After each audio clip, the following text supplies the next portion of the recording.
Ipinanawagan ng ilang mambabatas ang patas at walang halong pamumulitika sa pagpili ng isang ombudsman. Anila hayaan nila ang ebidensya ang magdikta kung nararapat lang sa posisyon ang isang kandidato. May report si Simon Ong.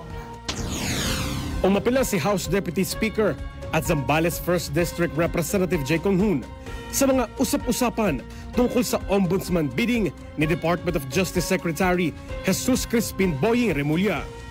Ayon kay Conghun, dapat nakaangkla ang magiging desisyon sa merit at ebidensya kaysa sa ingay at spekulasyon.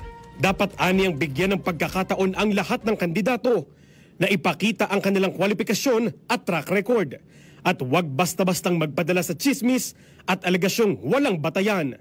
Dagdag pa niya, trabaho rin ng Judicial and Bar Council o JBC ang timbangin ang lahat kagaya ng karanasan, integridad at serbisyo ng kandidato. Binigyan din niya na kailangan ng bansa ang isang ombudsman na may kredibilidad at tunay na independent. Sinugundahan naman ito ni Las Piñas Representative Mark Santos at sinabing huwag gawing politika ang proseso. Dahil kailangan aniya ng mga Pilipino ng isang ombudsman na may kakayanang ipagtanggol ang taong bayan laban sa korupsyon at pag-aabuso. Isang posisyon na nangangailangan ng integridad, independence at competence.